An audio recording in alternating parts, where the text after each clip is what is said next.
আজকে আমি চলে যাই ধুলুগাঁয়ের হয়ে ফাইনাল ম্যাচ খেলার জন্য। যারা ফাইনাল জিতবে তাদের জন্য রয়েছে 2 লাখ টাকার একটি বাইক, এবং যারা রানার আপ হবে তাদের জন্য রয়েছে 1,40,000 টাকার একটি বাইক। এবং আমাদের টিমে ফরেনার প্লেয়ার দিয়ে ভরপুর ছিল।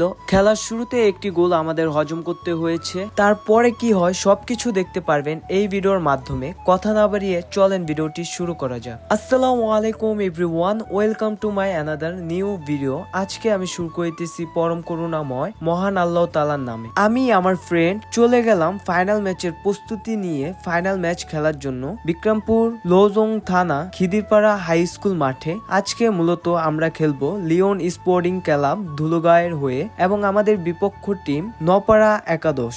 দোনো টিমেই ছিল ফরেনার দিয়ে ভরপুর। এইখানে মূলত আমরা সবাই মিলে ড্রেস আপ চেঞ্জ করতেছি, এবং এইখানে আমাদের টিমের সদস্য অনেককে দেখতে পাচ্ছেন, এবং বাংলাদেশে খ্যাপ খেলে থাকা বিভিন্ন ধরনের ফরেনার প্লেয়ার ছিল আমাদের টিমে। আমাদের টিমে ফরেন প্লেয়ার ছিল 6 জনের মতো, এবং আমাদের বিপক্ষ টিমে ফরেন প্লেয়ার ছিল 4 থেকে 5 জনের মতো। আল্লাহকে স্মরণ করে এই মুহূর্তে আমরা মাঠে প্রবেশ করতেছি, এবং আপনারা দেখতে পাচ্ছেন এইখানে অনেক পরিমাণের মিডিয়া লোক রয়েছে। এবং দোনো টিম যেহেতু এত দূর আসে, সবাই চাবে যে ভালো পারফরমেন্স করে ফাইনালটা জেতার জন্য। এখানে অনেক পরিমাণের দর্শক আপনারা দেখতে পারছেন, এবং সবাই চেষ্টা করবে ভালো পারফরমেন্স করার জন্য এবং দর্শকের মন জয় করার জন্য। মূলত এখানে আমরা ওভারম্যাপ করতেছি। খেলার আগে ওভারম্যাপ করা গুরুত্বপূর্ণ একটি বিষয়। আমরা যারা প্লেয়ার তারা সবাই চেষ্টা করি খেলার শুরুতেই ওভারম্যাপ করার। এই খেলাটি ছাড়া হয়েছে খিদিরপাড়া বিএনপির যারা কর্মী রয়েছে তারা মূলত এই খেলার আয়োজনটি করেছে। আজকে হচ্ছে শুক্রবার 4 তারিখ জুলাই মাস 2025। আজকে মূলত ফাইনাল ম্যাচ খিদিরপাড়াবাসীর এই দিনটা স্মৃতি হয়ে থাকবে।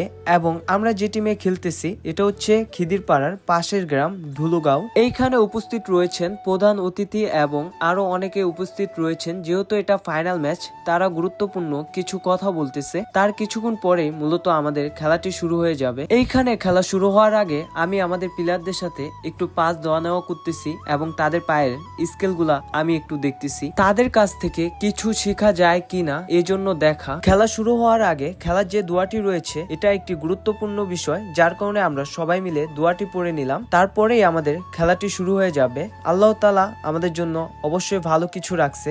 আজকের ম্যাচটিতে আমরাই জিতবো ইনশাআল্লাহ। আপনারা দেখতে পাচ্ছেন ইতিমধ্যে আমাদের ফাইনাল ম্যাচের খেলাটি শুরু হয়ে গেল, এবং আমাদের এগেনস্টে প্লেয়ার যারা রয়েছে তারা মূলত সেন্টারটি করেছে প্রথম হাফের। যেহেতু এটা ফাইনাল ম্যাচ, কেউ কাউকে ছেড়ে খেলবে না, যার কারণে খেলার স্পিডটাই ছিল একটু অন্যরকম। আজকের ম্যাচের সময় ছিল 35 70 মিনিট, এবং 6 মিনিট লস টাইম ছিল। আগের তুলনায় ফাইনাল ম্যাচে সময়টা একটু কমিয়ে দেওয়া হয়েছে, কারণ এইখানে খেলাটি শুরু হতে একটু দেরি হয়ে গিয়েছিল, যার কারণে সময়টা তারা কমিয়ে দিয়েছে। এবং সেমিফাইনালে ছিল আপনার 90 মিনিটের খেলা, এবং 5 মিনিট লস টাইম ছিল। এখানে যেহেতু পুরস্কার বিতরণ করতে হবে, খেলাটি একটু দেরিতে শুরু হওয়ার কারণে সময়টি একটু কমিয়ে দেওয়া হয়েছে। প্রথম হাফে আমাদের এগেনস্টের প্লেয়াররা ডিবক্সের বাইরে ফাউলের মাধ্যমে ফ্রি কিক শট নেয়, এবং হেডের মাধ্যমে তারা প্রথম গোলটি দিতে সক্ষম হয়। গোলটি হওয়ার পরে আমরা সবাই হতাশায় ছিলাম গোলটি হওয়ার কারণে। প্রথম হাফে আমাদের এগেনস্টের প্লেয়াররা অনেক পরিমাণে আক্রমণ করতেছিল,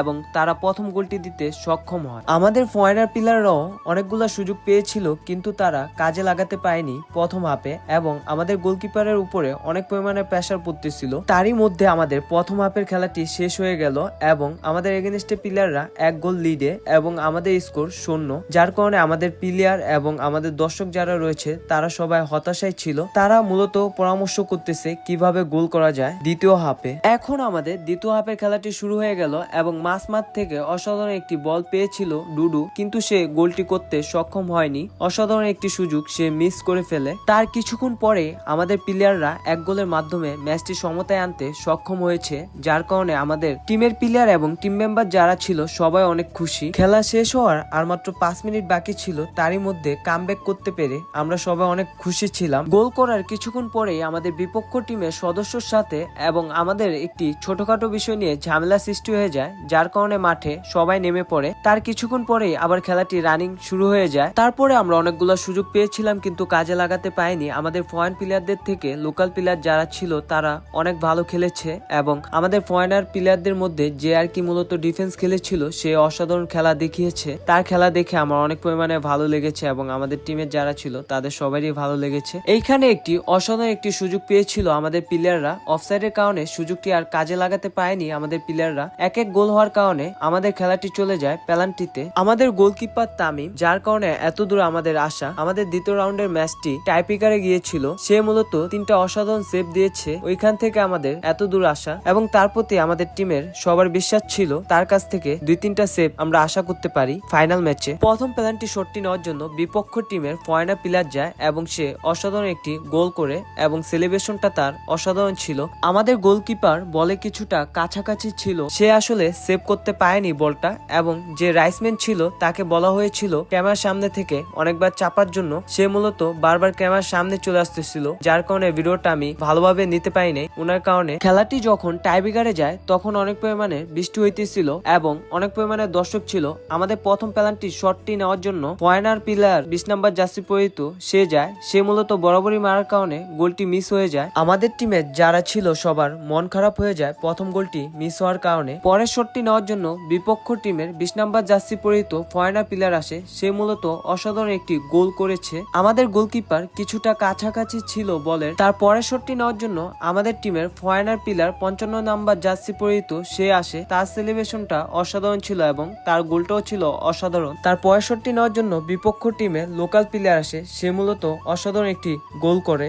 তার পরের শটটি নেওয়ার জন্য আমাদের টিমে 16 নাম্বার জার্সি পরিহিত ফরেন প্লেয়ার সে অসাধারণ একটি গোল করে, যদিও কিছুটা ক্লোজ ছিল বিপক্ষ টিমের গোলকিপার। তার পরের শটটি নেওয়ার জন্য নপাড়া টিমের ক্যাপ্টেন আসে। সে মূলত গোলটি মিস করে ফেলে। আমাদের গোলকিপার অসাধারণ একটি সেভ দেয়, যার মাধ্যমে আমরা সমতায় ফিরি আবারও, কারণ আমাদের একটা গোল মিস হয় যার কারণে আমরা পিছিয়ে ছিলাম। এই গোলটি সেভ করার কারণে আমরা আবারও সমতায় ফিরেছি। এখন শট নেওয়ার জন্য আমাদের টিমের 10 নাম্বার জার্সি পরিহিত ফরেন প্লেয়ার আসে ডুডু। সে অসাধারণ একটি ডসের মাধ্যমে গোল করতে সক্ষম হয়। প্রথম দুই টিমের থেকে 5টি করে শট নেওয়া হয়। গোল না হওয়ার কারণে আরো 2টি শট বাড়িয়ে দেওয়া হয়। তারপরে শটটি নেওয়ার জন্য বিপক্ষ টিমের লোকাল প্লেয়ার আসে 11 নম্বর জার্সি পরিহিত, সে অসাধারণ একটি গোল করে। তারপরে শটটি নেওয়ার জন্য আমাদের টিমের পক্ষ থেকে ইনসান আসে। সে মূলত বসুন্ধরা টিমের হয়ে খেলে। সে অসাধারণ একটি গোল করে অসাধারণ একটি সেলিব্রেশন দেখালো সবাইকে। আমাদের গোলরক্ষক তামিম, যার কথা না বললেই নয়, যার কারণে আমাদের ম্যাচটি এত দূর আসছে। তারপরে শটটি নেওয়ার জন্য 15 নম্বর জার্সি পরিহিত ফয়নার প্লেয়ার আসে।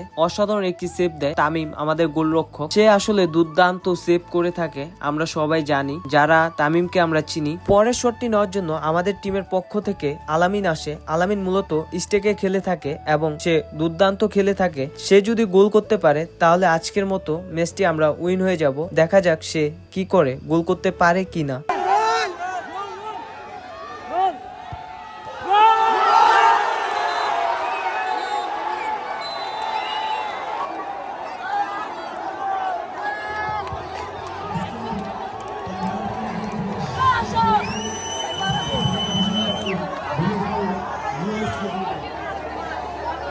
আজকের ম্যাচটি জিততে পেরে আমাদের টিম এবং আমাদের দর্শক যারা রয়েছে সবাই অনেক পরিমাণে আনন্দ করতেছে, আপনারা দেখতে পাচ্ছেন। ভিডিওটা ভালো লাগলে অবশ্যই শেয়ার করে দিবেন, অন্যদের দেখার সুযোগ করে দিবেন। সবাই ভালো থাকবেন, সুস্থ থাকবেন। ইনশাল্লাহ নেক্সট কোনো ভিডিওতে আপনাদের সাথে দেখা হবে। আল্লাহ হাফেজ।